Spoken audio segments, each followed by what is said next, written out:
Hi, I'm Marquise. And this is your one and only favorite Taylor. And welcome to the You Stuck With Me podcast. You stuck with me. In this podcast, you get to learn about our relationship, the ins and outs, and everything that happens in between. Basically went through the sickness and the health, and almost death do us part before we said I do. And she's stuck with me, I'm stuck with her, and I wouldn't have it any other way. And now y'all stuck with us. Episode starts right now.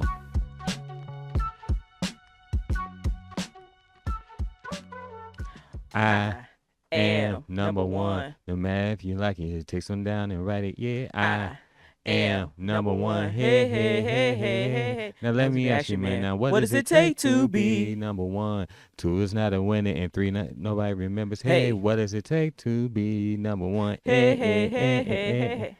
Now, do you like it, Daddy, when I shake it for you, move it all around, let you get a peep show before it touch the ground? Hell yeah, my little girl is willing to learn, willing to get in the driver's seat, and willing to turn. That concern about that he say, or she say, or we say. What do you say? Scratch that. He probably got that on eBay or something. And that wait, babe. I got mine hold up, wind up on the flat line. Babe.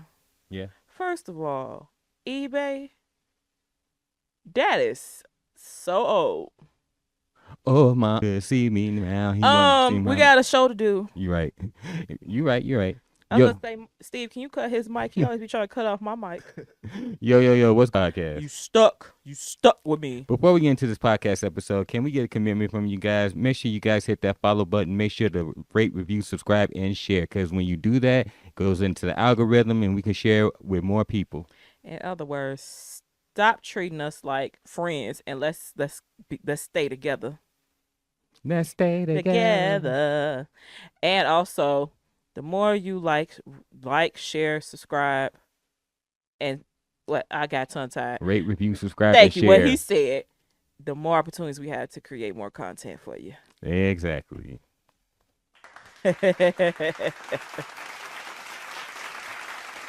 So beautiful. How you feeling today?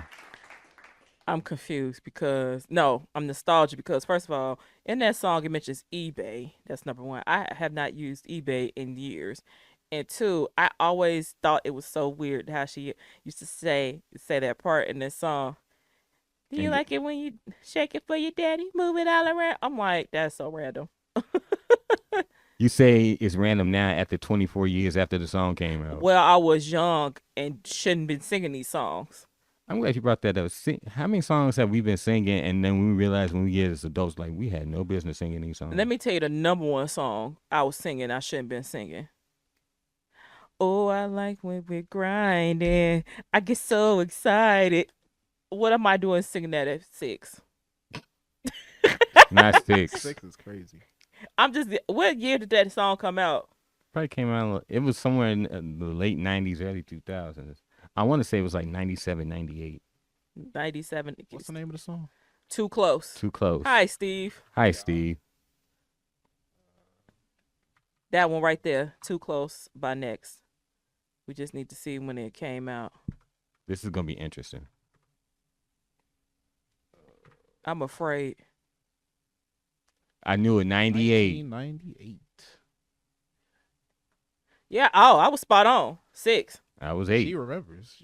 Taylor remembers that. Man, you're good. But, yo, in this episode, y'all, this is what we're talking about. We're talking about the desire to be the best at whatever your craft is, whether it's podcasting, whether it's producing, whether you're an athlete, you're an actor or a singer or whatever the case may be, just the desire to want to be the best, because we know that the best are all remembered. You the best. You the best. You're the best I ever had. Best I ever had. So let's break this down, and I just want to see the life examples that you and Steve have. So let's kick it off with you, Bae. So I know that you love to listen to music, you love to make playlists, and you want to be well known in the producer game, or not in the producer game, but the music game. That's your goal. So what do you do, or what's your preparation when you are going into a space where music is one of the things that will be remembered? Let me rephrase that. I feel say that's a loaded question, babe. You need to break it down. Because you like to be a DJ. You Yes. want to be a DJ. You already are a DJ. So let's Yes. start there. I'm already a DJ. First So- of all, you gotta claim it. What you are. What A- you want to be. Amen. I So learned that from a friend. so as a DJ, how do you set yourself? How do you separate yourself from others in your craft? What is there something that you particularly do that no one else does, or do you pick up things from other DJs that you've come across? What is your process? I mean, I guess I would say it's a little bit of both. I pick up things I see from other DJs. I'm constantly watching something music related, Mm-hmm. as you can tell. I'd say and I guess I could say it's my niche Mm-hmm. or my niche, Mm-hmm. however you want to pronounce that. I pick out songs that you be like, oh, I forgot about that song. Mm-hmm. And then when you listen to it, you be like, oh, that was a bop back then. Mm-hmm. Matter of fact, I have a playlist that says Remember This. That's Mhm. called Remember This. I pick random songs that I remember, but a lot of people don't. I've seen it. I've listened to it. And if you guys want to listen to it, just a shameless plug. It's available on Apple Podcasts. And Spotify. It's called Remember This. So, and I've seen, back to your process. I've seen you work through your process of how you do things, and like just watching you DJ and how you listen and how you put songs together. It's actually quite creative. And sometimes, and you can attest to this, sometimes we'll just listen to something, and then I just out of the blue randomly like, hey, babe, you know what song can go with this, and I tell it to you. You like, you know what? That's a good idea. So Mhm. it's safe to say that you learning your profession and being active in your profession and always learning the ins and outs of your profession, it rubs off on me. Good. Good. Very, very good. I definitely like seeing you in your element and watching you go through your process of how you put music together and how you scratch and how you mix and everything that you do, and it's quite not only just creative, but it's quite inspiring. It turns you on, doesn't it? That too. That much. Maybe just yeah. But no, that's a good question though, because it had really had me think. I would say, that kind of makes me stand out, Mm-hmm. because my whole thing is, it's like, well, me and you talked about this. So, like I said, my niche, is it niche or niche? Niche. Niche. Thank you. I say niche. Either I mean, or. it can go either It way. go either way. My thing is, it's like I go beyond the crates. Mm-hmm. You see what I did there? Mm-hmm. I go beyond the crates and I look for songs that spark a memory for me, right? And I just put it out there. Like, I have, shameless plug, I have a playlist out there called the Millennial Auntie playlist. Mm-hmm. And basically that's like, the songs that we used to wake up in the morning, clean up to, from the songs we used to hear on 106 in Park. What was that other one? TRL. Yeah. Or some people don't remember Cedar's World on BET, Rap City, the basement. Rap City the Basement, or BET.com, the Countdown. Mhm. So like nostalgic like that. Mm-hmm. And I'm always thinking of some random song, and I'm like, oh, that was a vibe. I remember so many times I used to play that, and then when I put it out there, like, dang, you went beyond the crates with that. Like how he was hanging out with friends last night, and I'm just like on Apple Music, just playing songs. Some songs they didn't even know, existed. For like example, I'm gonna put y'all on something. I'm gonna give y'all a couple songs that you got put in your playlist, so y'all better write this down. So, of course, everybody knows Tony Braxton, right? Mm-hmm. Tony Braxton has this album called Libra. Mm-hmm. And, of course, everybody knows the song Please on there. That was a top song. Mm-hmm. But she has a deep cut called What's Good. You know it because I play around you all night. But the thing that makes What's Good stand out is it uses a Tupac sample. It uses that Tupac Dear Mama sample, Mm-hmm. which that's also a sample of a sample, but we'll get into that later on. Mm-hmm. So just playing that song and hearing, the guy's like, oh, wait a minute. Okay, this is cool. Mm-hmm. Like, is this new? No. It came out in 2000s. Like, then I forgot who it was. They said, oh, I have this album downloaded. I did not know this song was on here. I'm like, man, you late to the game with that one. Mm-hmm.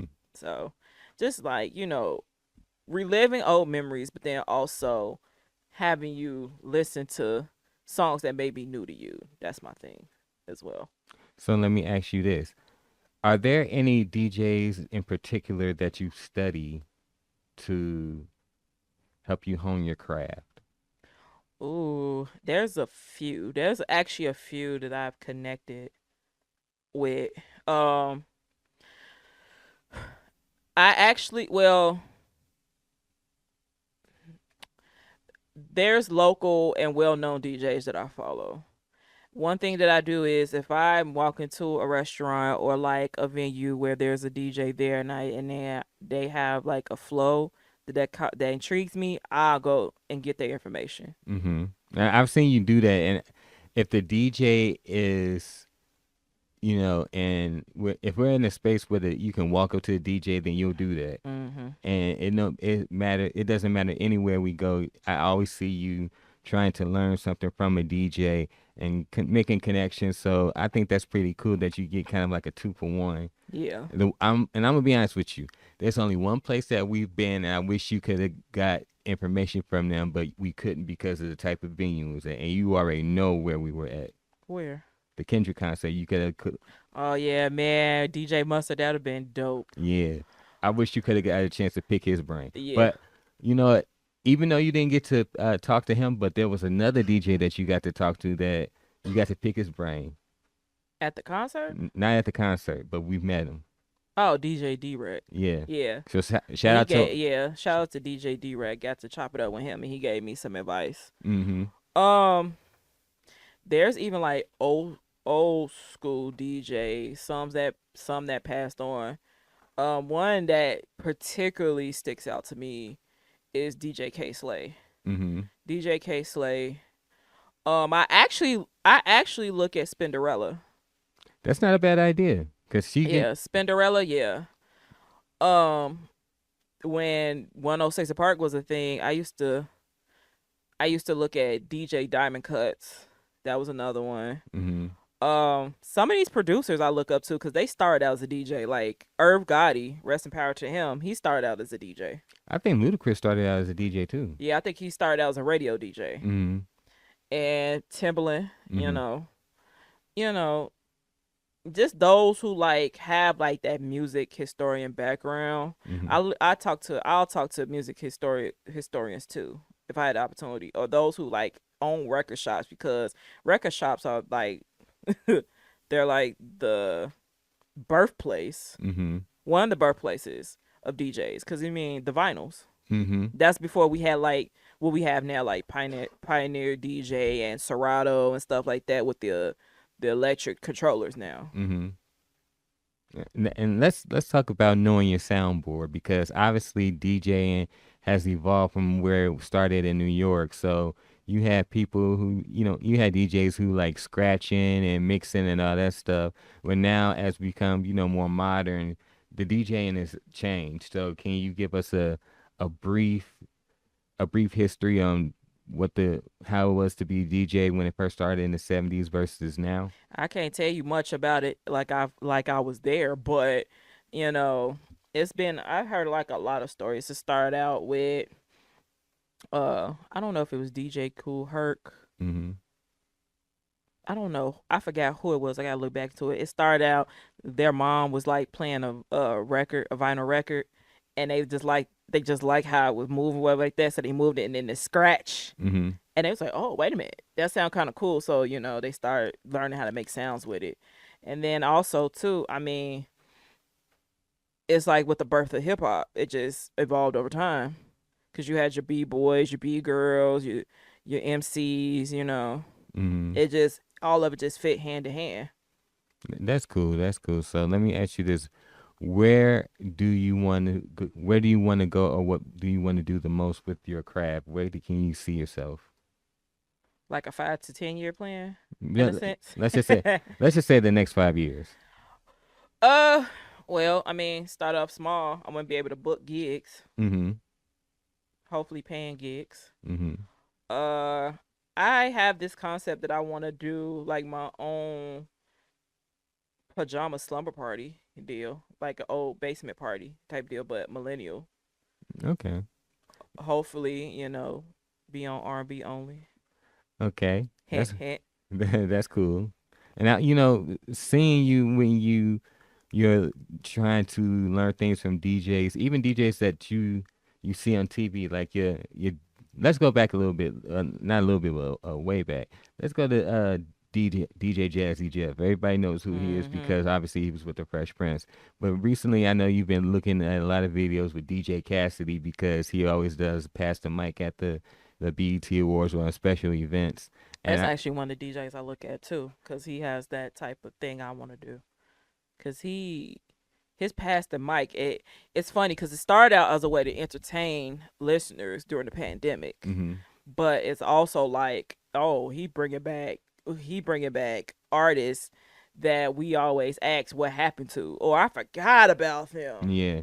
And I always like seeing Pastor Mike because you just get to have that nostalgic feel of all the artists that we grew up listening to, or it introduces us to artists that we've never heard, but they have such classic hits, and we didn't even realize it was them. Mm-hmm. So with that being said, I just want to let you know that I love seeing you in your element. I love seeing you watching you do what you do best.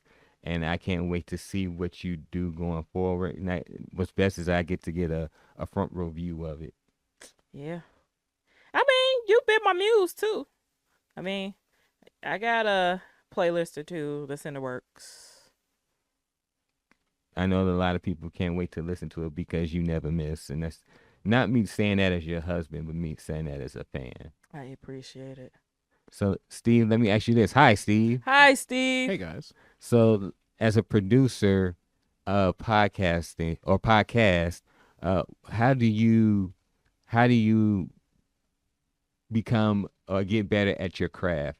Are there anybody that you really look at and say, okay, they're doing X, Y, Z. Let me see if I can do X, Y, Z and put my own spin on it? I have a funny answer to that. So, in order to get better at what I do, I look at myself. I look at myself in the past. When it comes to what other people do, I mean, honestly, podcasting is a relatively simple thing. It's just you can take it and you can make it more complicated. It doesn't need to be complicated. What it needs to be is entertaining or informative. It has to be something, but it doesn't really have to be complicated. Mm-hmm. When it comes to getting better at my craft, I think just working is what I do. Getting involved with more podcasts, trying to find clients, trying to offer advice, trying to edit. There are a few exceptions to the whole complicated thing. Like when it comes to my editing skills, I do like to have more skill when it comes to using certain softwares and stuff like that. Mm-hmm. But that's something I learned honestly just from myself. I don't really necessarily go out and seek mentorship in this realm. I just look for good podcasters and I try to replicate what they create. Now, what I do seek mentorship for is like the networking and community building aspect of it. Like what I would like to do is have like a large family of podcasters that all trust me to give them good consulting or advice, to do events and stuff of that nature. When it comes to the actual meat, the meat and potatoes of making podcasts, a lot of that is done by the hosts themselves. Mm-hmm. I'm more so a space. When it comes to editing, that's more me. But when it comes to the podcast being entertaining or informative, like I said, that's mostly on the podcast host. Now, for my own sake, what I kind of would resonate with Taylor on, if that's the topic of this episode, would be like storytelling. Mm-hmm. So, you can tie everything in with the storytelling. I like helping people tell stories. I like telling my own stories. And I like listening to, watching, and reading stories. So, my thing that I'm passionate about is storytelling. I really like the idea of stories because a story is the best way to reach somebody. I think if they can understand a story, then they can understand a message. And if they can understand the message, they can understand you. So I think it makes a lot of sense for me to focus on podcasting because like I used to do stand-up. I'm actually thinking about getting it back on stage soon, doing an open mic. I'm going to do it clean for the most part, so it won't be as raunchy, but I think what people are drawn to when it comes to me in this studio, it's not a fancy studio. It's not the nicest studio. There's nicer studios, but I think people are drawn to the story of the studio. They're drawn to me. They're drawn to the personality of the studio. If it was someone that didn't have a story to tell or someone that didn't have much to contribute personally, then I don't think this studio would work. It's Mhm. because that's Mhm. not this isn't a fancy studio. Some people want like a fancy studio, but they're willing to compromise because I'm here. And that's not to toot my own horn or anything, but because I make that a real part of the journey for the clients. So what I want to be is a storyteller, and I want to be a good businessman. Not to the extent that I'm extorting people, because that's what makes some people think they're a good businessman. But I want to be a good businessman in the sense that I give back. I give back to the community. One day I want to open a church, and I want to help people tell their stories. I want people to actually have value from the product that I'm offering. Oh, we didn't know that you want to open up a church. Yeah, I want to have a church. I don't want to be a pastor though. I Don't get it twisted. I don't want to be a pastor. But if God calls me to do it, I'll do it. But I do want to open a church. mean, in a sense, you're not a pastor, but in a sense, this is your ministry here. Yeah. No, I agree with that for sure. Yeah.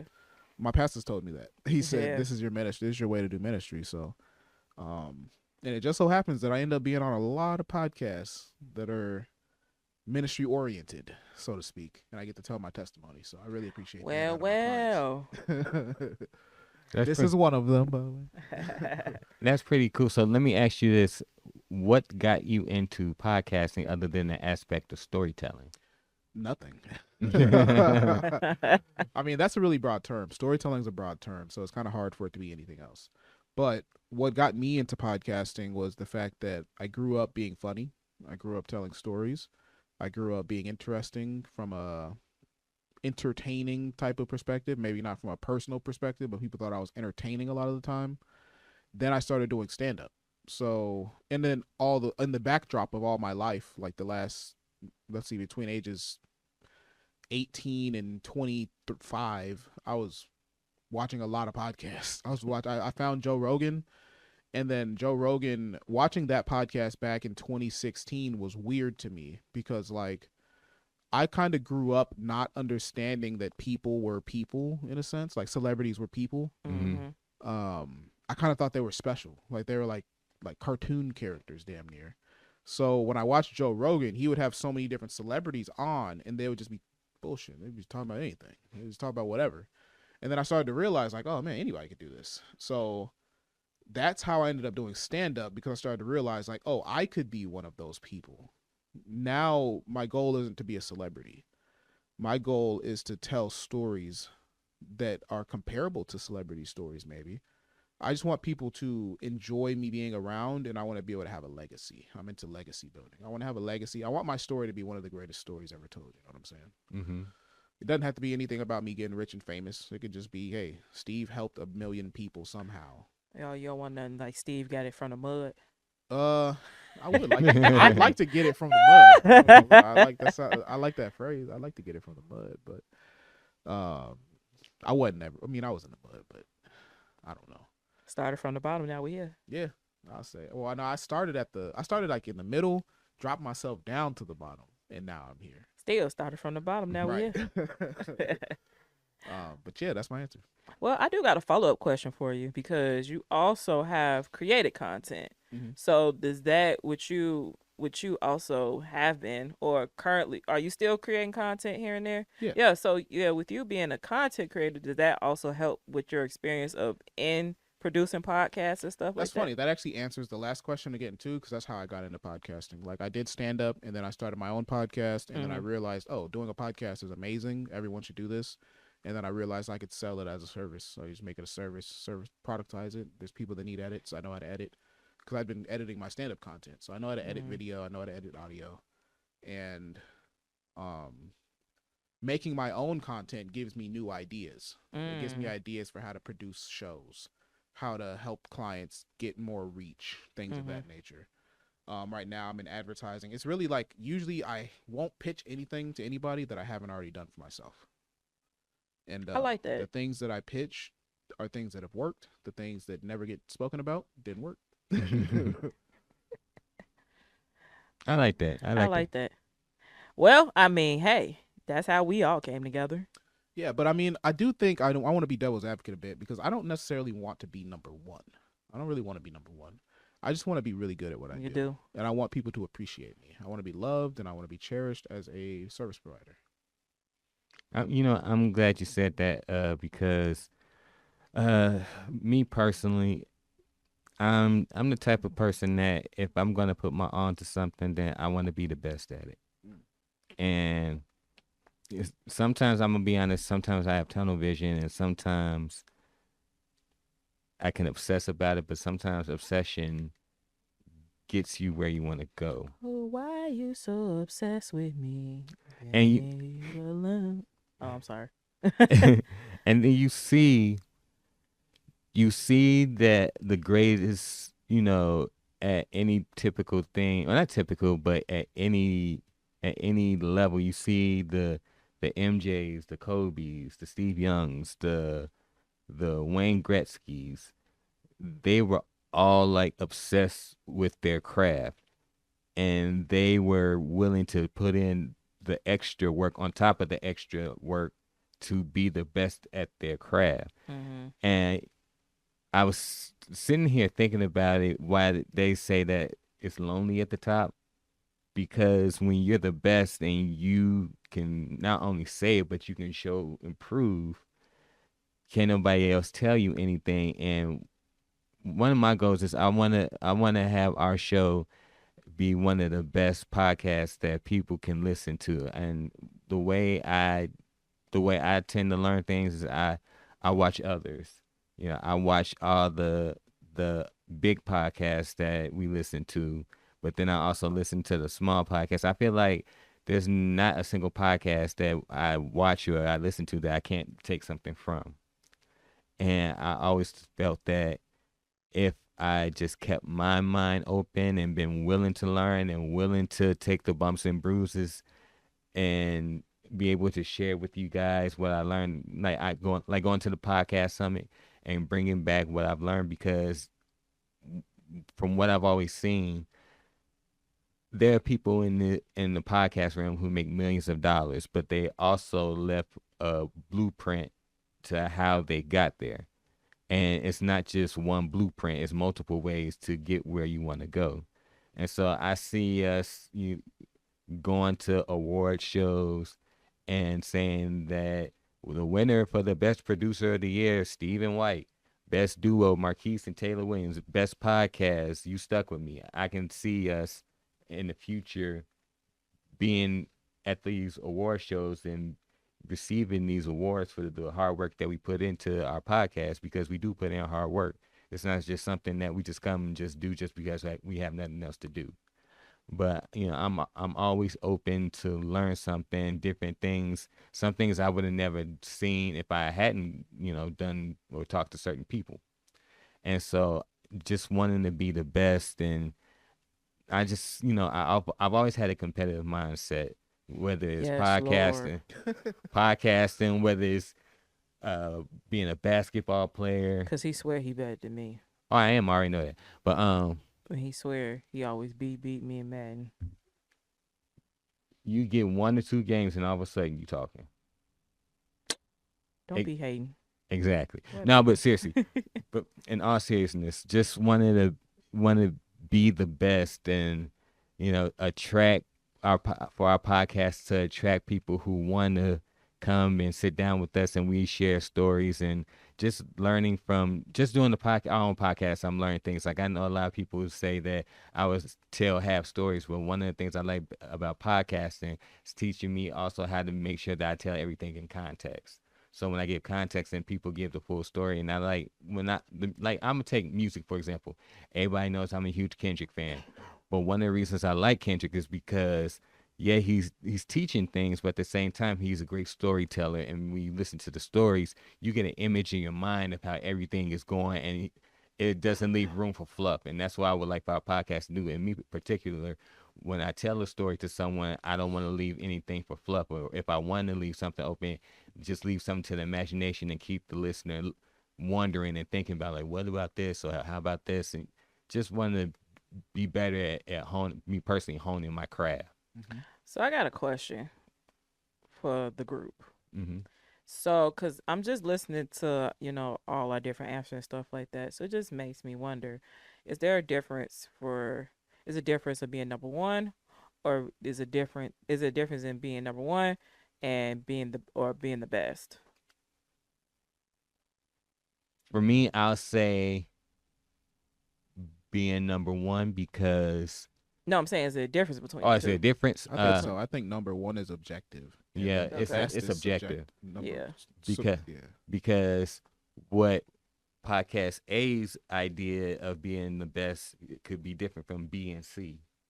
Mm. So to answer your question, yeah, I think it's objective. Well, I think if you want to like, at least for me, give a clear cut vision of what I see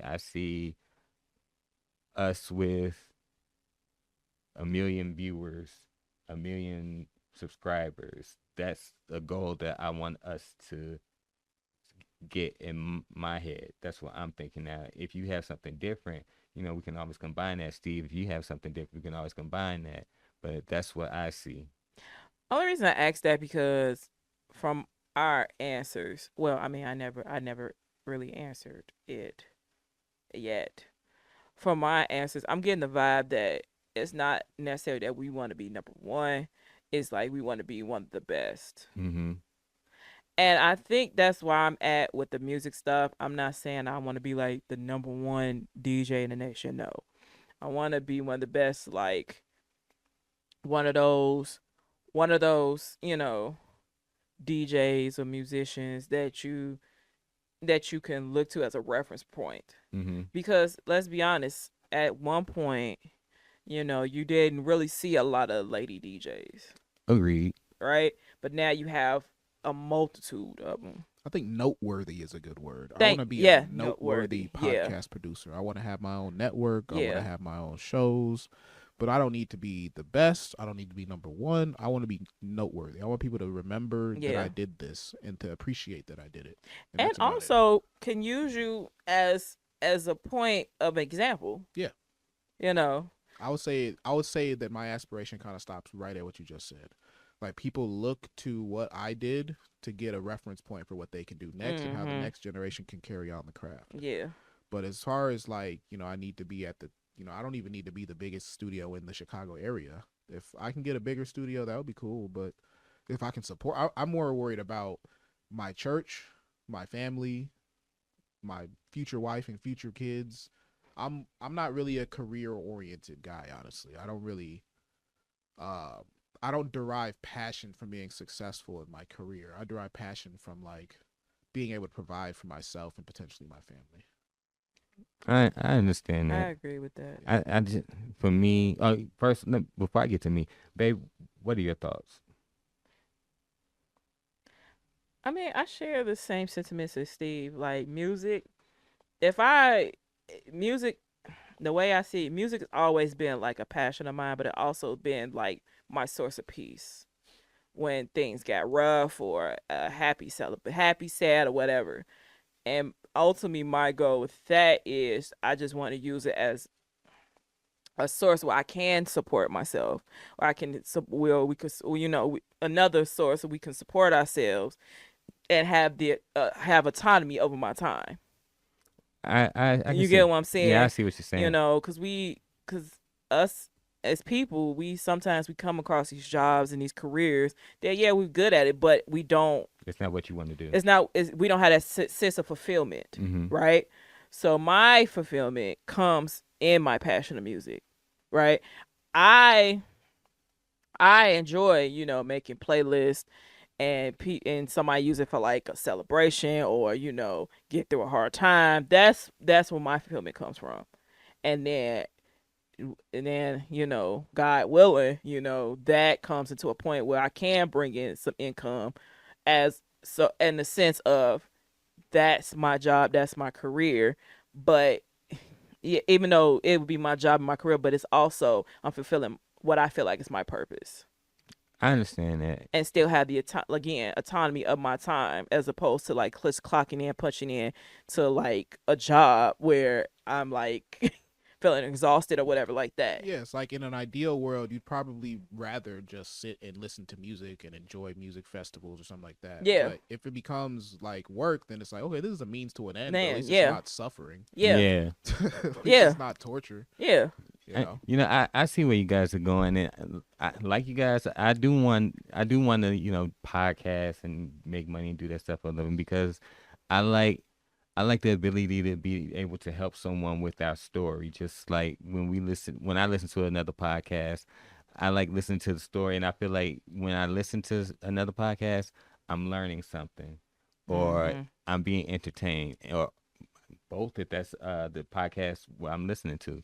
And I just want to be able to, with our podcast, I like sharing our story and sharing our testimony because there are people out there who, because relationships and marriage are our niche, we explain what we went through and we use that as a testimony to let people know that, hey, whether you're male or female, or whatever the case may be, and you want to be married, well, these are the tools that you're going to have to learn to develop, and this is one of the things that you may have to deal with. Now, I know our story is particularly unique, but that Baby, we a damn unicorn.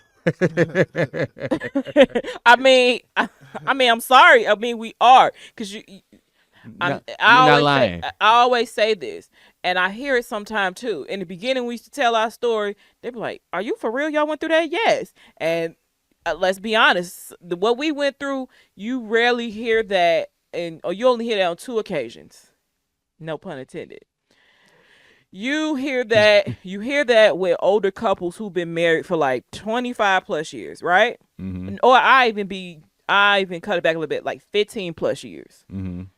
That's number one. And number two, you hear that like on Lifetime movies and stuff like that. I see where you're going with Like for it. real. And you're right, but for us to have gone through the situations that we've gone through, and we hadn't even been married yet, that's a whole testament in And we itself. did all this before we even hit our 30s. So it's like, Yeah. So, and with telling our story and being a testimony to others, perspective like, well, okay, if they've been through X, Y, and Z, and I'm just trying to figure out how to deal with A, if they did this, like I said, whether our story is unique or while our story is unique, you can also tell people that when it's done with the right person and the person that you really care about and the respect and the love and affection is mutual, your marriage can survive just about anything. and then also with you saying that, I want to put it out there. We don't do this to be for comparison. Mm-hmm. Right? And we don't do this to sound like experts because, We're not experts. we're not experts. And then even you find this a lot in relationship topics, right? Mhm. Like, oh, this worked for Taylor and Marquise, maybe it could work for me. Or and then like, oh, if it worked for Taylor and Marquise, maybe it worked for me. Let me do that. And then you keep coming back, you listen, and then you see that it doesn't work for you. We're not saying do as we say, Mm-hmm. right? Because every relationship is different, and what Marquise and Taylor went through was tailored for Marquise and Taylor. Oh, try saying that 5 times fast. Well, yeah, I agree with you. We just use our podcast to share with others. That's really the whole spiel of it. Yeah. I think an important thing to note, though, for you, Marquise, is that because you're so passionate about the subject matter and the topic, I want to tell a quick story, and then you might even get why I'm telling the story. So, and it's not even a story; it's just a statement. So, there used to be someone who I worked with early in my career with podcasting, running the studio. They would show up, they would get drunk, they would get high, and they would have a horrible podcast. It would just be miserable.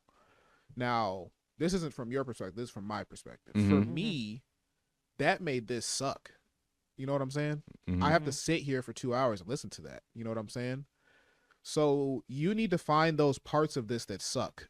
That's kind of what I'm getting at here. You need to find the parts of doing a podcast that suck, figure those out, and then I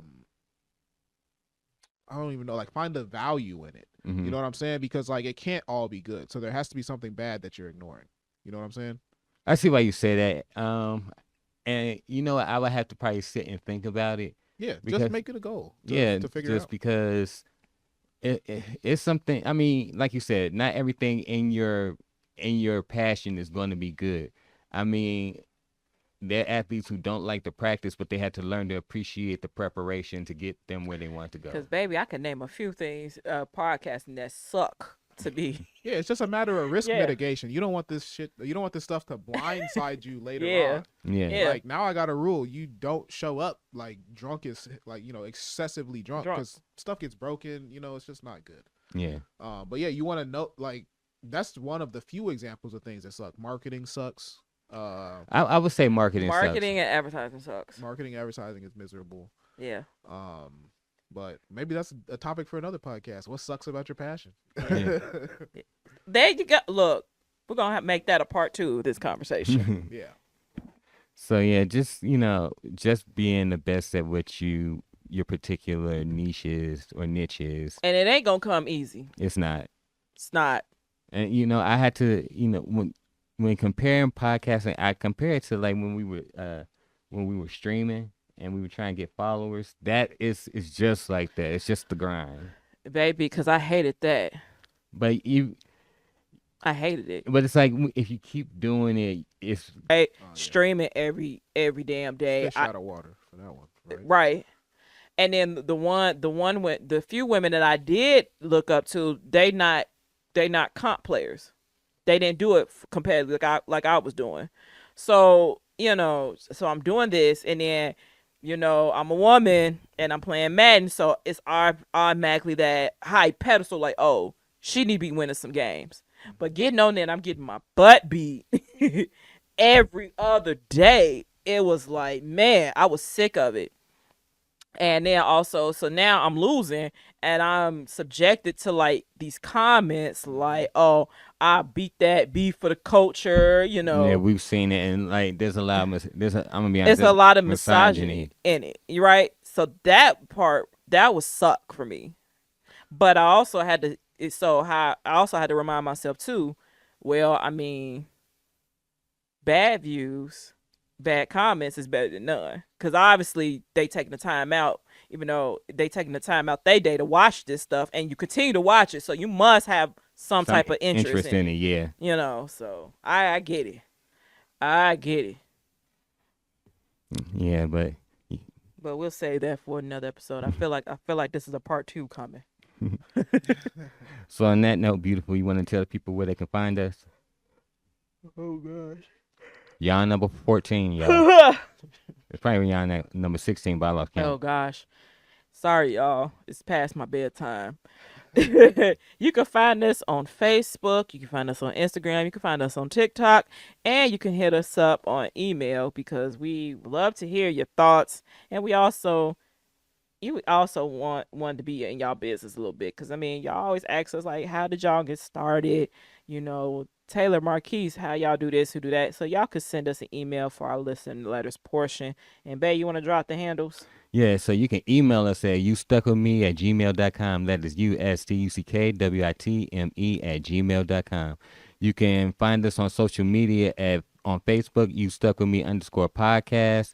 You can find us on Instagram and TikTok, the same handle. YouStuckWithMe_podcast. That is USTUCKWITME_podcast.